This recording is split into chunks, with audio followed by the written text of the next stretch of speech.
Pendant plus de 40 ans, Nancy Rooks a porté un secret enfermé derrière les grilles de fer de Graceland. Elle n'était ni une star ni une chanteuse, juste la femme discrète qui préparait le petit déjeuner d'Elvis Presley, disposait ses vêtements et le voyait dans des moments que le monde ne verrait jamais.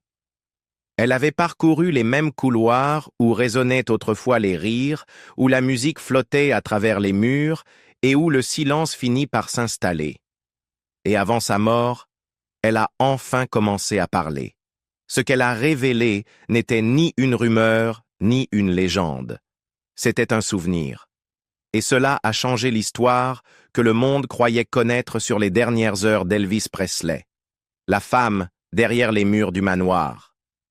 Avant les cordons de velours, les visites guidées et les boutiques de souvenirs, Graceland n'était qu'une maison, vivante, bruyante et imprévisible. Et en son cœur se trouvait Nancy Rooks, une femme douce de North Memphis qui avait rejoint la famille Presley par hasard. C'était le 9 mai 1967 lorsqu'elle arriva aux grilles marquées par ses fameuses notes de musique. Elle n'était pas là pour chercher la gloire. Elle avait simplement accepté une mission proposée par une agence d'emploi. Mais ce jour-là allait changer le cours de sa vie à jamais. Lorsqu'elle franchit la porte d'entrée pour la première fois, Elvis dormait à l'étage. Elle rencontra sa grand-mère Minnie May, sa tante Delta et la gouvernante qui lui fit visiter les lieux. « Commencez où vous voulez, » lui dirent-elles. Alors elle s'exécuta, dépoussiérant les pièces, mettant la table, aidant à préparer le petit déjeuner. Elle ignorait qu'avant la fin de la journée, Vernon Presley, le père d'Elvis, lui demanderait de rester à plein temps. Son calme, sa fiabilité et son respect silencieux lui valurent rapidement la confiance d'un foyer où le chaos était la norme. Ce qui n'avait été qu'un service temporaire devint un chapitre à vie dans l'histoire du rock'n'roll. Son rôle à Graceland alla bien au-delà de celui d'une simple domestique. Nancy devint la cuisinière d'Elvis, préparant les repas qui rythmaient sa routine si particulière. Il vivait selon sa propre horloge, se réveillant souvent tard dans l'après-midi, prenant son petit déjeuner vers 17 heures et dînant près de minuit après être rentré du cinéma ou du cours de raquettes. Elle lui préparait ce qu'il aimait le plus, des œufs aux oignons et au fromage, des biscuits épais, du bacon croustillant frit jusqu'à ce qu'il n'y ait plus une goutte de graisse. Et bien sûr, ses douceurs préférées, des sandwichs au beurre de cacahuètes et à la banane, des tartes au citron glacé et du pain de maïs qui lui rappelait la maison. Il n'était pas toujours facile à satisfaire. Si Nancy essayait d'alléger son assiette, il le remarquait sur la caméra de la cuisine et l'appelait pour lui dire de remettre la nourriture à sa place. Il voulait ce qu'il voulait. Un point, c'est tout. Pourtant, malgré sa célébrité et ses excentricités, il restait courtois. Les mots « s'il vous plaît » et « merci » ne quittaient jamais son vocabulaire. Nancy dira plus tard « Il avait reçu une bonne éducation. Il traitait les gens avec gentillesse, peu importe la pression qu'il subissait. » Le rythme de Graceland ne ressemblait à aucun autre foyer. Le jour et la nuit s'y confondaient. Les fans campaient devant les grilles, les amis et les gardes du corps allaient et venaient à toute heure. Mais à travers tout cela, Nancy gardait son calme. Elle voyait l'homme derrière le mythe, parfois plaisantant en pyjama, parfois arpentant les couloirs, plongé dans ses pensées. Il chantait souvent du gospel dans la cuisine, invitant sa grand-mère et Nancy à fredonner doucement avec lui. Pour Nancy, ces moments révélaient qui était vraiment Elvis. Non pas le roi du rock'n'roll, mais un homme seul, cherchant la paix dans sa propre maison. Le dernier été à Graceland. À l'été 1977, Graceland ne semblait plus le même. Les rires étaient encore là, mais plus discrets. Les fêtes étaient plus petites. La maison, autrefois pleine d'énergie, portait désormais une fatigue silencieuse. Elvis Presley n'avait que 42 ans, mais ceux qui le voyaient, chaque jour, comme Nancy Rooks, remarquaient les changements, le visage gonflé, les gestes plus lents, les silences lointains qui persistaient même lorsque la pièce était remplie. Nancy essayait de garder les choses aussi normales que possible. Elle cuisinait ses plats préférés, s'adaptait à ses horaires imprévisibles et gardait la cuisine impeccable pour le moment où il surgirait à 2 heures du matin en demandant à manger. Mais cet été-là, son appétit allait et venait sans logique. Certaines nuits, il exigeait un repas complet, pain de viande, purée de pommes de terre, pain de maïs. D'autres fois, il ne demandait que du jus ou de l'eau. Elle voyait bien que son corps était fatigué, mais sa volonté, elle, demeurait. Il avait des concerts prévus, un programme déjà établi et un sens du devoir envers les fans qu'il avait aimés depuis qu'il était un jeune garçon avec une guitare sur Beale Street.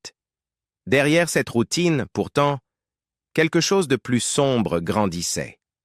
L'entourage d'Elvis murmurait à propos de sa dépendance croissante aux médicaments, des pilules pour dormir, d'autres pour se réveiller, d'autres encore pour la douleur.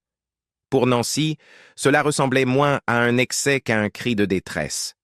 Il était fatigué, dira-t-elle plus tard, mais pas de la vie, fatigué de souffrir. Il était entouré de monde, mais de plus en plus seul. Il faisait confiance à peu de gens, et encore moins pouvaient lui dire non. Puis vint la publication d'un livre qui le frappa plus fort qu'on ne le pensait. Elvis. What Happened. Écrit par 3 de ses anciens gardes du corps, il dressait un portrait douloureux de ses luttes personnelles, de son tempérament et de sa dépendance aux drogues. Lorsqu'il parut en juillet 1977, à peine quelques semaines avant sa mort, Elvis fut bouleversé. Il était inquiet, se souvient Nancy dans son livre Inside Graceland. Il ne savait pas comment les fans allaient réagir. Il avait peur de les affronter lors de la prochaine tournée. Pour un homme dont l'identité reposait sur l'adoration du public, l'idée d'être plaint ou jugé était insupportable. Pour aggraver les choses, la tension régnait à l'intérieur de Graceland. Sa fiancée, Ginger Alden, vivait là depuis la fin de 1976 et leur relation était compliquée. Ils s'aimaient, mais les disputes éclataient souvent, parfois à cause de voyages, parfois pour des détails insignifiants.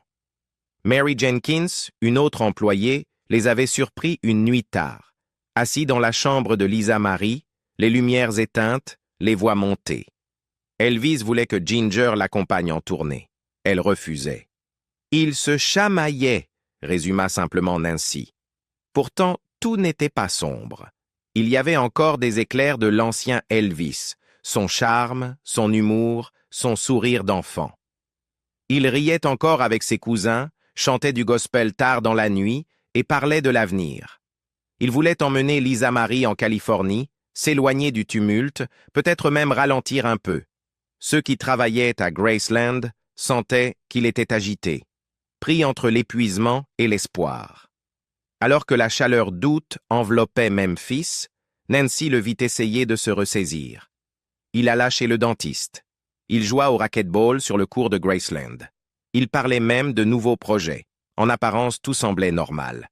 Mais Nancy, après 10 ans à observer ses humeurs monter et descendre, sentit que quelque chose était différent cette fois-ci. L'air à Graceland était lourd, comme une maison retenant son souffle. 16 août 1977, le jour où la musique s'est tue. C'était un mardi matin, lourd et humide sous la chaleur d'été de Memphis. Pour Nancy Rooks, la journée commença comme toutes les autres à Graceland. Elle arriva tôt, se déplaçant silencieusement dans les couloirs pour ne réveiller personne. Elvis était rentré tard après une longue nuit. Il avait joué au racquetball avec Ginger Alden et son cousin Billy Smith, discuté avec des amis, puis regagné la maison aux premières lueurs de l'aube. Quand Nancy le vit, il avait l'air fatigué, mais poli comme toujours. « Vous voulez un petit déjeuner, monsieur Elvis ?» demanda-t-elle. Il secoua la tête. « Non, je ne veux rien manger maintenant. Je veux juste dormir. Mais j'aimerais avoir un peu d'eau. » C'était un échange banal, mais qui resterait gravé dans sa mémoire à jamais. Nancy appela une autre employée, Pauline, et lui demanda d'apporter une carafe d'eau glacée à l'étage, du type qu'on utilisait d'ordinaire pour le jus d'orange, avec une anse sur le côté. Pauline s'exécuta. Lorsqu'elle redescendit, son visage semblait troublé.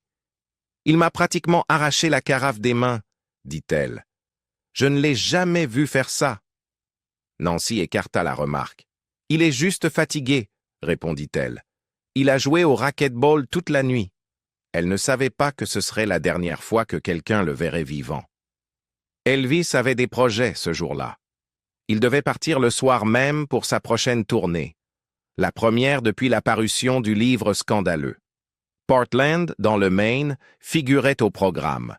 Il voulait emmener sa fille Lisa Marie en Californie avant le début des concerts. Certains membres de son équipe étaient déjà partis.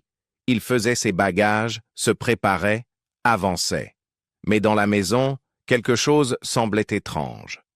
Vers 9h30, Nancy entendit un bruit venu de l'étage. Un coup sourd. Pas un fracas, mais assez pour la faire s'arrêter. Elle tendit l'oreille.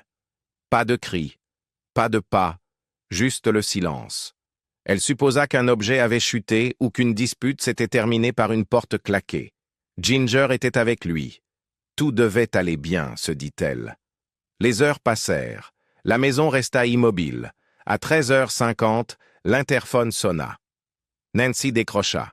La voix à l'autre bout du fil était tremblante, paniquée. C'était celle de Ginger Alden. « Qui est en bas ?» demanda-t-elle. « Il n'y a que moi, » répondit Nancy. « Il s'est passé quelque chose de grave ici, » sanglota Ginger. Sa voix se brisa et le cœur de Nancy se serra. Elle monta en courant, traversa le couloir, se dirigea vers le dressing et le vit. Elvis Presley, face contre terre sur le sol de la salle de bain, immobile. « Oh mon Dieu !» murmura-t-elle, pétrifiée. Puis l'instinct prit le dessus. Elle descendit précipitamment et trouva Al Strada, un des gardes du corps. « Montez vite! Il s'est passé quelque chose !» cria-t-elle. Il se précipita à l'étage, puis redescendit quelques instants plus tard, livide. « Ne restez pas là !» lança Nancy. « Faites quelque chose !» Ce qui suivit fut un chaos mêlé d'incrédulité. Joe Esposito, le manager de tournée d'Elvis, fut appelé. Vernon Presley fut prévenu. Les secours furent contactés, mais pas immédiatement.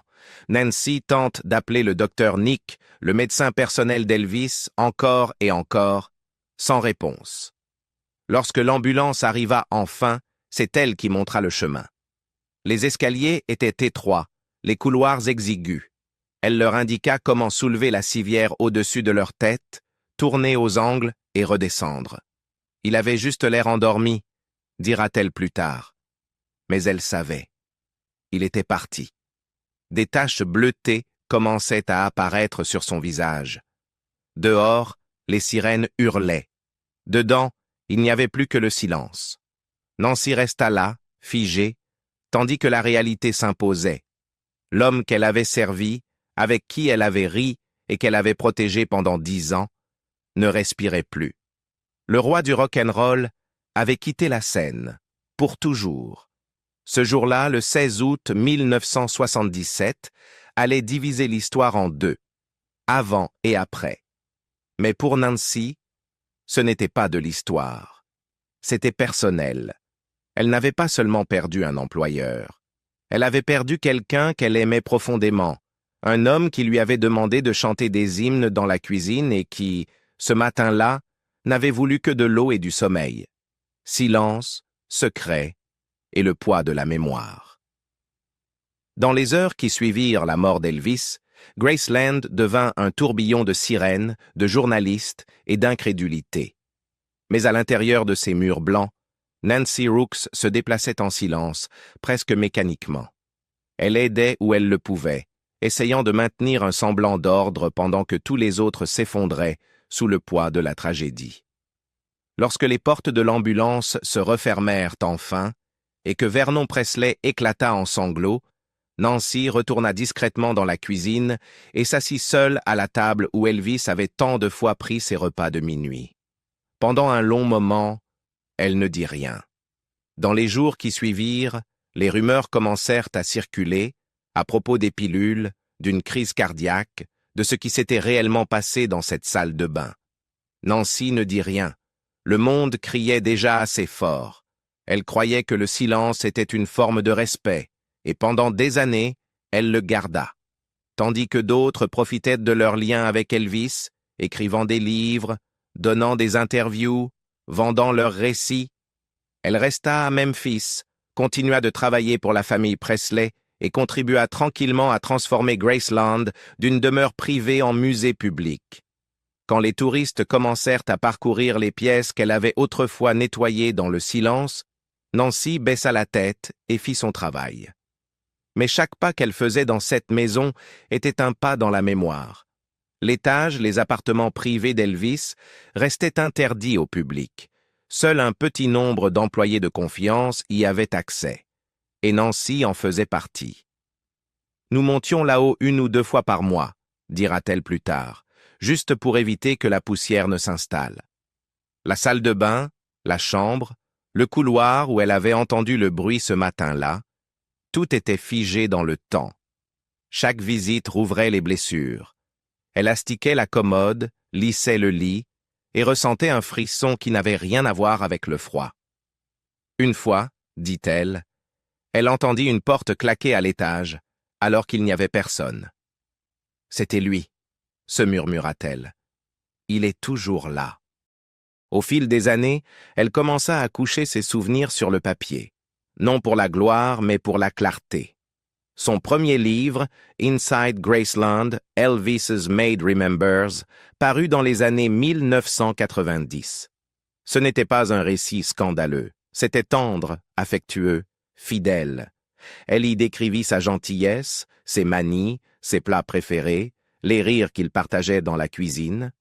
Les fans adorèrent ce témoignage, reconnaissant d'entrevoir un Elvis plus vrai, plus humain. Mais même alors, Nancy admit qu'elle n'avait pas tout dit.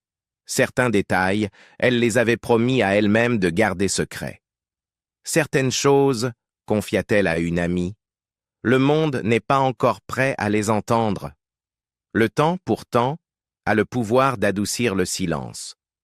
Dans les années 2010, alors qu'elle vieillissait et que sa santé déclinait, Nancy commença à parler un peu plus librement. Elle ne semblait plus vouloir protéger des secrets, mais chercher la paix. Dans une interview discrète, elle avoua qu'il lui arrivait de se demander si elle avait bien agi ce jour-là, si, en obéissant aux ordres et en rangeant la salle de bain avant l'arrivée des secours, elle n'avait pas effacé quelque chose d'important. Elle n'accusa jamais personne. Elle ne blâma personne. Mais elle portait en elle la possibilité d'avoir aidé à dissimuler une part de vérité. « Je ne savais pas ce que je cachais », aurait-elle dit. « J'ai simplement fait ce qu'on m'a dit. » Sa culpabilité n'était pas bruyante. Elle était silencieuse, du genre à s'ancrer dans les os et à ne plus vous quitter. Et au fil des décennies, le poids de ce silence changea de forme. Elle comprit qu'elle avait protégé l'image d'Elvis, mais au prix de sa propre paix intérieure. Dans ces dernières années, la voix de Nancy s'adoucit, mais ses mots, eux, gagnèrent en gravité.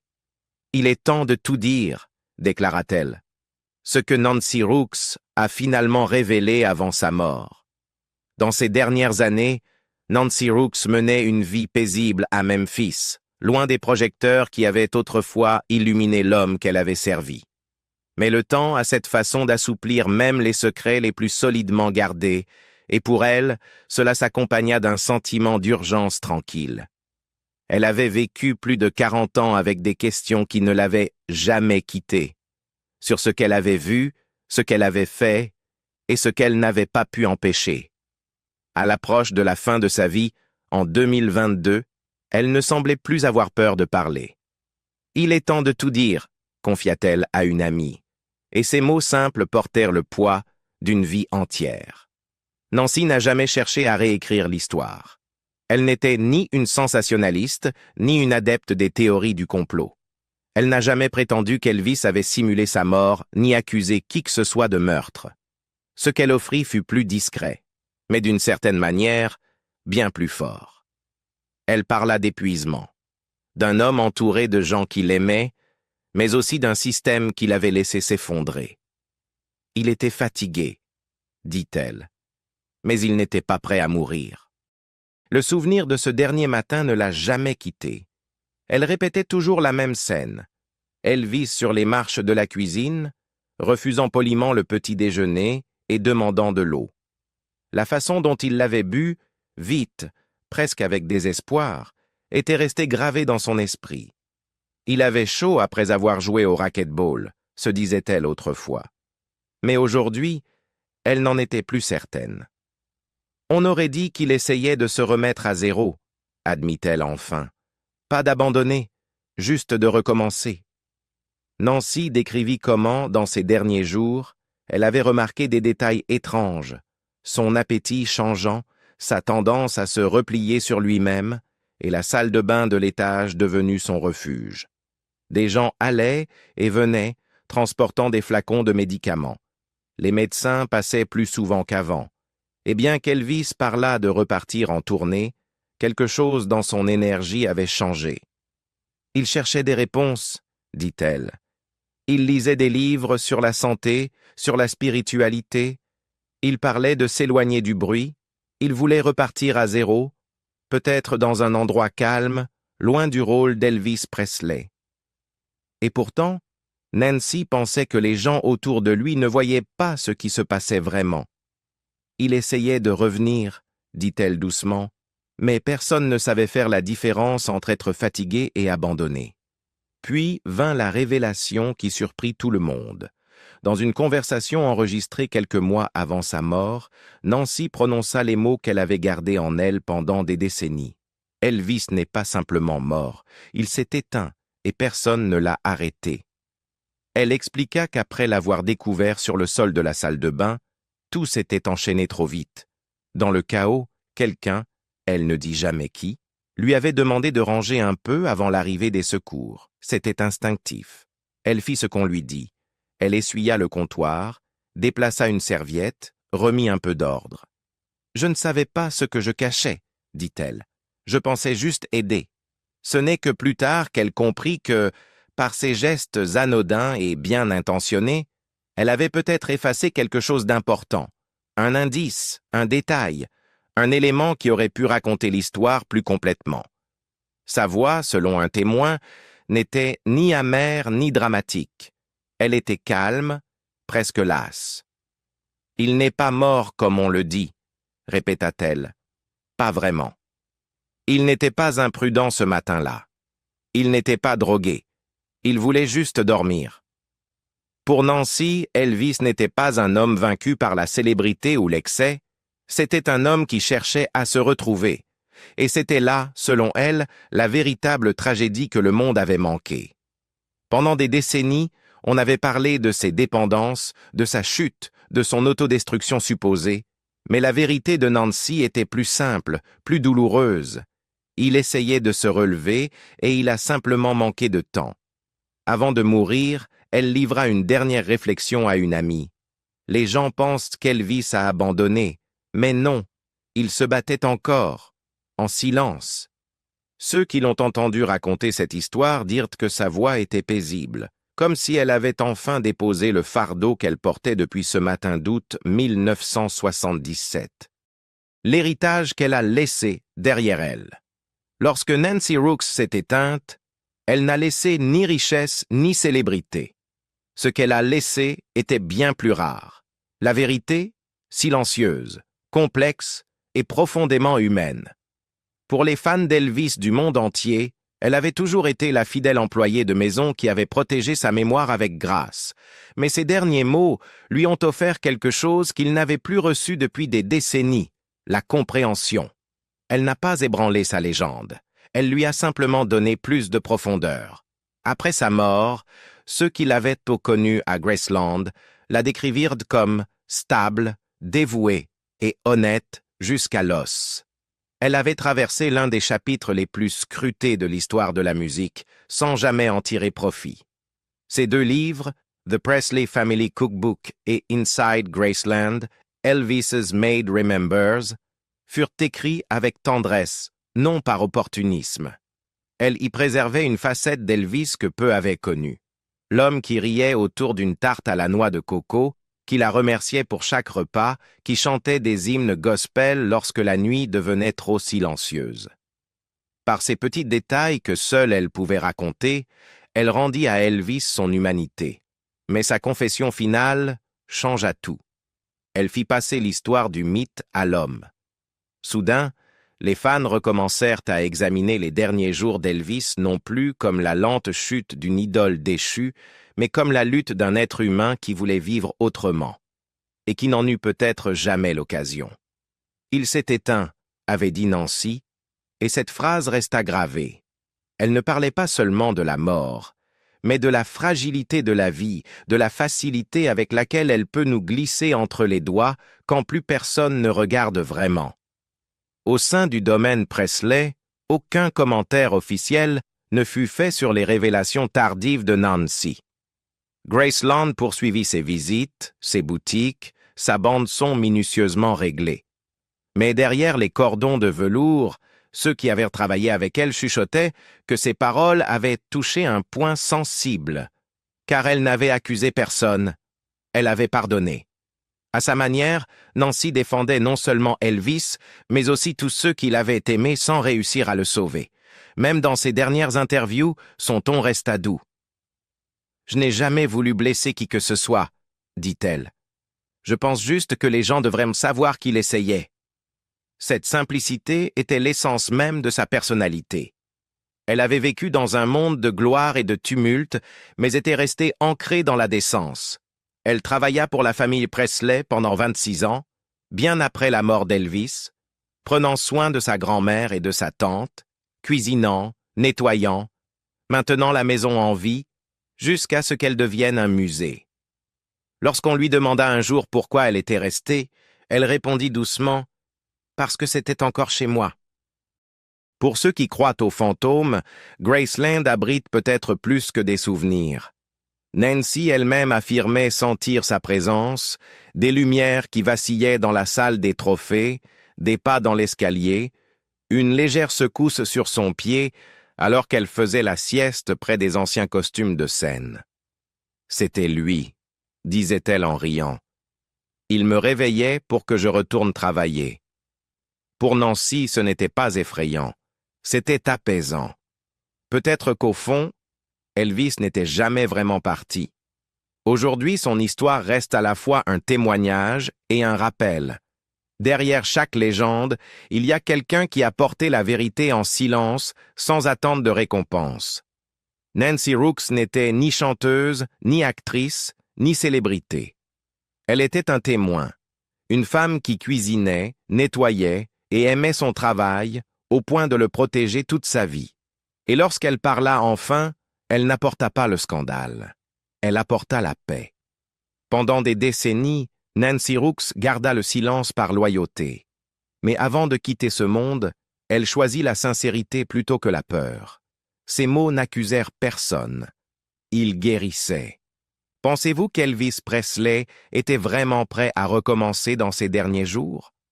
Ou que le destin fut simplement trop cruel pour le lui permettre? Partagez vos réflexions ci-dessous et n'oubliez pas de vous abonner pour découvrir d'autres histoires derrière les légendes.